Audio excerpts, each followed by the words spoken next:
be free of this heart. If this is your first time here, welcome to my home, garden, and lifestyle channel. In today's video, I'll be cleaning out a couple of my raised garden beds. I'll also be doing some composting as well as planting these kale seeds. First things first, make a label so that we know exactly what it is we've planted. Should I close my eyes and never again hold you tight?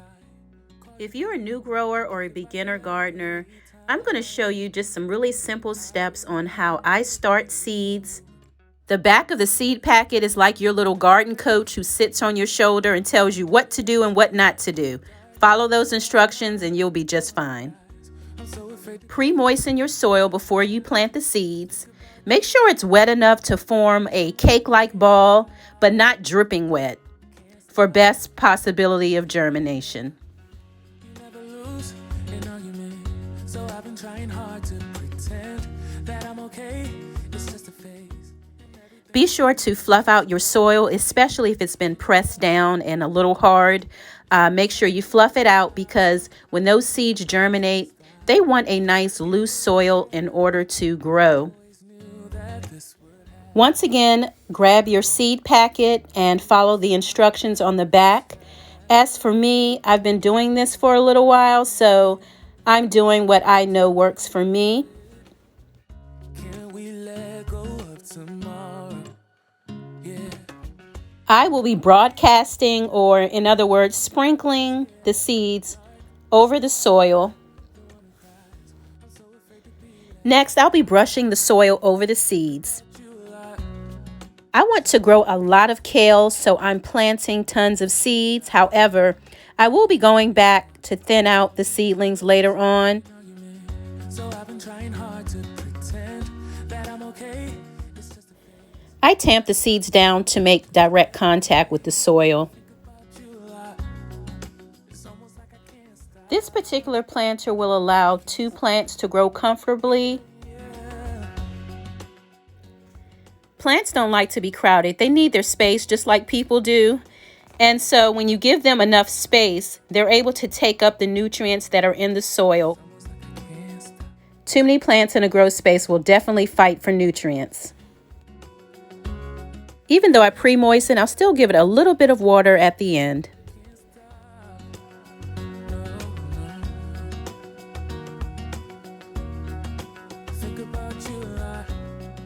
Place it in a sunny area of your garden.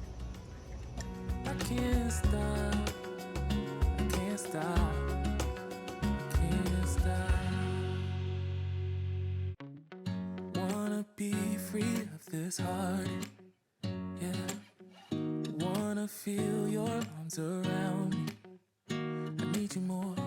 Need you here more than I would like to admit. Let's forget about tomorrow. Yeah. Should I hide away forever? Should I close my eyes and never again hold you tight, call you mine, think about you every time? I remember It's end of September, but when I tell you my tomato plants are still giving. you never lie, you never. Although I'm in transitioning from the summer to the fall garden, I will not be pulling out my tomato plants anytime soon. As long as I'm still getting food, they will continue to stay in my garden. Yeah, yeah. You never lose, and all you More fall cleanup. Well, this is interesting. I don't think I've ever seen anything like this in my garden before. This is my new friend out here in the garden. It eats those plant-damaging bugs, beetles, and caterpillars. These are collard greens from last season. Definitely served as a wonderful trap plant this summer.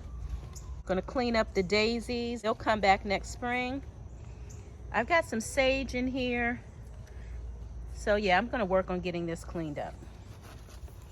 Not only do I compost in the ground, I also compost in my grow bags. I plan on growing something in this grow bag this fall. So what I'm gonna do is I found some tomatoes that fell on the ground from my plants. There's some soil down at the bottom. I've got some kitchen scraps. And I'm also going to add this plant matter so that it breaks down over time.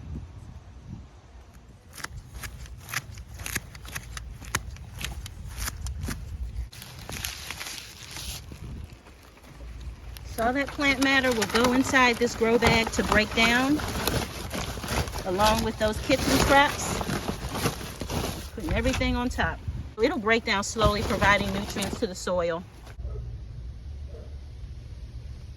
So as far as the collard greens go, what I'm going to do is I'm cutting back the outer leaves, but I'm leaving the center leaves so that the plant continues to grow. Here's an outer leaf. This is an outer leaf. This is an outer leaf. This is an outer leaf. These are the center leaves, and this way the plant continues to grow. Now the leaves that I removed, there will be no waste here. So these outer leaves will go into the grow bag to break down to serve as nutrients.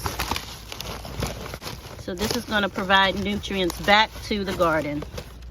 So I may not have been able to eat these leaves, but these leaves will still serve me in my garden as compost. So basically these leaves will be feeding me later on. So whether you're composting in a grow bag or underground, either way, everything's being recycled. All of the food scraps, all of the plant scraps, it all goes back to the ground. And here's another example of just cutting away the outer leaves here and leaving the ones in the center to continue to grow for you.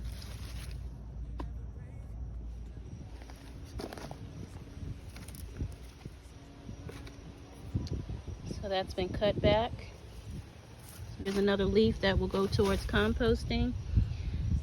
The sage overwinters really well. Oh, squash bug, huh? I'll take care of you. All right, so this bed is cleared out.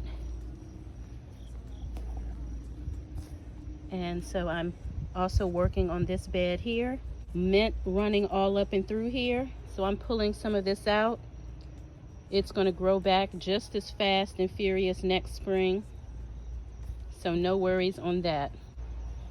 Plus I'll be able to plant some things here this fall. Yeah, so I kind of need the space.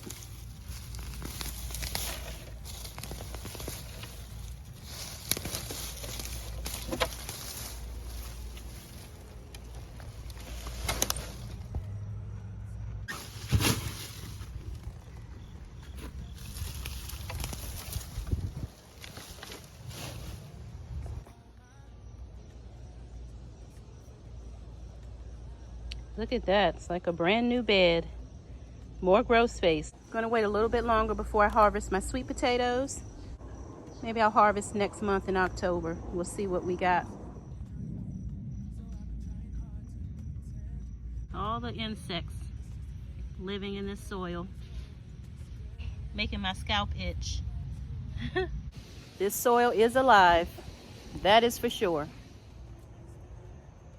Be kind to yourself as well as others. We are all going through something. See you guys next time. If you enjoy the content, please subscribe to the channel. Find something you love and have fun doing it. Thanks for watching.